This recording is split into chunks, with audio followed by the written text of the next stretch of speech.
आज हमारे साथ देश की टॉप न्यूरोलॉजिस्ट संगीता रावत जी हैं, जो कि इंडियन एकेडमी ऑफ न्यूरोलॉजी की प्रेसिडेंट भी हैं। हम उनसे बात करेंगे न्यूरोलॉजी से संबंधित रोगों के बारे में हम चर्चा करेंगे। और सबसे पहले हम बात करेंगे मैम अल्जाइमर पे। क्या कहेंगे, अल्जाइमर का जो रोग है, भूलने की बीमारी, ये वृद्धावस्था में होती थी लेकिन अब युवावस्था में भी होने लगी है। अल्जाइमर एक ऐसी बीमारी है जिसके लिए हमारे पास काफ़ी समय से कोई इलाज नहीं है पूरा। हम कुछ दवाइयाँ देते हैं जिससे थोड़ा कंट्रोल में आता है, बट इलाज नहीं होता है। बट अभी जाके कुछ नए इलाज आ रहे हैं, इंजेक्शंस आ रहे हैं नए, जो देने की वजह बाद में ये उसकी जो पैथोलॉजी है, प्लैक्स बनते हैं, वो कम हो सकते हैं और इसके बाद इसका प्रोग्रेस होना शायद कम हो जाए। और क्योर तो अभी तक हम नहीं रह पाए, बट एटलीस्ट उसको जो फास्ट एग्जीबिशन है वो थोड़ी कम हो जाए, वो भी तो बहुत सारा अचीवेबल इम्पोर्टेंट होगा। अगले साल तक यूएस में वगैरह आ गई है वो दवाई, अगले साल तक इंडिया में भी आ जाएगी। मिर्गी के रोग पे आपको महारत हासिल है, 2 दशक से आप इस पे काम कर रही हैं। इस रोग के बारे में बताइए, इसके इलाज के बारे में बताइए।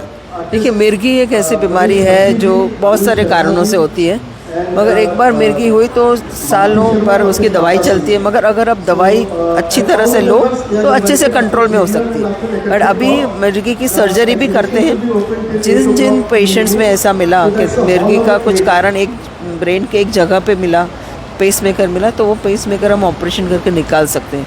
तो पेशेंट को मिर्गी की बीमारी से क्योर कर सकते हैं। दवाई से क्या कंट्रोल कर सकते हैं, क्योर नहीं होता है, बट इस तरह से हम क्योर भी पॉसिबल है।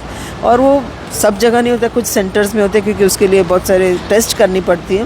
तो जब आपका फिट दवाई से कंट्रोल में नहीं आता है और अब 2-2, 3-3 प्रकार की दवाइयाँ रोज़ ले रहे हो, फिर भी आपकी आंकड़ी हर महीने आ रही है, तो कुछ ऐसे सेंटर में जाइए जहाँ कॉम्प्रिहेंसिव केयर अवेलेबल हो और उनकी तरफ से आप ये ट्रीटमेंट कराइए और देखिए अगर आपका सर्जरी फिजिबल है कि नहीं। पूरे विश्व भर से यहाँ से काफ़ी न्यूरोलॉजिस्ट आए हुए हैं। एआई न्यूरोलॉजी की अगर हम बात करें तो उस पर क्या कहेंगे? सो AI in neurology is fast coming up. हमने पूरा सेशन रखा है एआई न्यूरोलॉजी में। मेनली ज़्यादा करके जो इन्वेस्टिगेशन है, मतलब एमआरआई जो स्ट्रोक में करते हैं एआई में, फिर वो पेट स्कैन जो स्ट्रोक में करते हैं, एपिलेप्सी में जो AI in radiology and neuro radiology is a fast growing branch. But हमारा न्यूरोलॉजिस्ट का काम तो अभी भी रहेगा।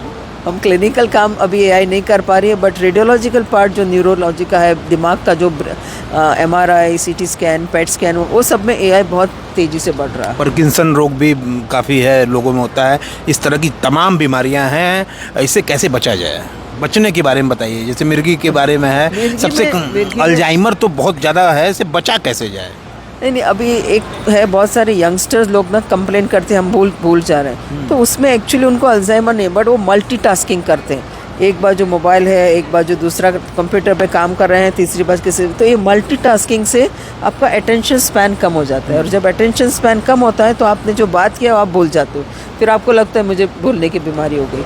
दूसरी, कई बार वो फास्ट फूड वगैरह खाते हैं तो फिर विटामिन B12, विटामिन D उसकी कमी हो जाती है, उससे भी भूलने का बढ़ सकता है। सो जब आपको ऐसा लगे तो आप पहले चेक करिए कि आपकी लाइफस्टाइल कैसी है। रात को नींद ठीक से 7-8 घंटा, लेट नाइट तक सोशल मीडिया पे लोग रहते हैं, तो वो सब आपकी मेमोरी को अफेक्ट करता है। मोबाइल बीमार बना रहा है, मोबाइल ज़्यादा यूज, अनजुडिशियल यूज़ हो तो उसकी सोशल मीडिया, इंस्टाग्राम वगैरह अनजुडिशियल यूज़, आप कुछ भी करो, सब कुछ में अच्छा भी है बुरा भी है, तो आपको समझना है कहाँ आपकी लिमिट रखनी है। तो लिमिट में आप करो तो डेफिनेटली आपको यूज़फुल हो सकती है, मगर बियॉन्ड लिमिट जाओ तो उसका असर ब्रेन पे, बॉडी पे, सब पे पड़ सकता है। आखिरी सवाल, न्यूरो से बहुत लोग परेशान हैं, लगातार ये परेशानी बढ़ती जा रही है, और इसके लिए क्या कर रही हैं आप लोग?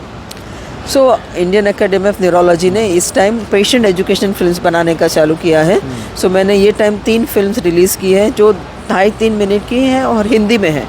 तो आप पेशेंट को वो सुन के देख के समझ सकते हैं कि मिर्गी क्या है, ये एपिलेप्स, ये डिमेंशिया क्या है और हमको उसके लिए क्या करना चाहिए।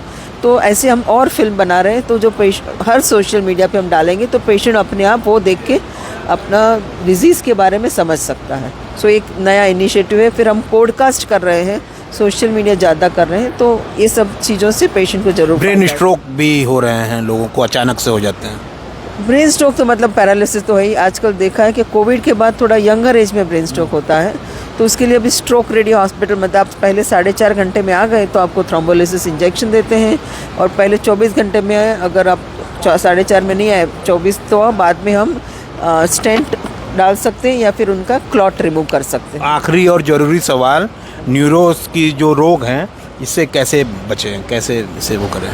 बचना तो मुश्किल है जब अगर ऐसे एपिलेप्सी में कुछ है तो जो पेरीनेटल बच्चा जब बाहर आता है तो उनका खून अगर वो तुरंत रोया नहीं तो ऑक्सीजन कम हो जाता है, तुरंत उसको दूध नहीं दिया 24 घंटे में तो ग्लूकोज कम हो जाता है। अब रास्ते बच्चों में भी न्यूरो की समस्या हो सकती है। हाँ, एपिलेप्सी तभी से चालू हो जाता है। तो आप बच्चे की जो डिलीवरी है घर पे नहीं करिए, आप हॉस्पिटल में जाइए जहाँ पे नियोनेटोलॉजिस्ट अवेलेबल है। ऑल्सो ये जो हम फास्ट फूड खाते हैं तो उसमें जो सैलड्स वगैरह खाते हैं वो अच्छे से धोना हो, नहीं तो वो सिस्टिक सर्कस है जो पेट में से फिर दिमाग में जा सकते हैं, उससे भी मिर्गी हो सकती है। खान पान से भी होता है?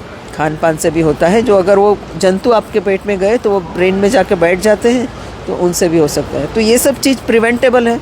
हेड इंजरी नहीं हो, आप हेलमेट पहनिए। हेड इंजरी के बाद भी मिर्गी पैरालिसिस हो सकता है क्योंकि आप गिर गए, खून निकल गया, तो ये कुछ प्रिवेंटेबल चीज़ है।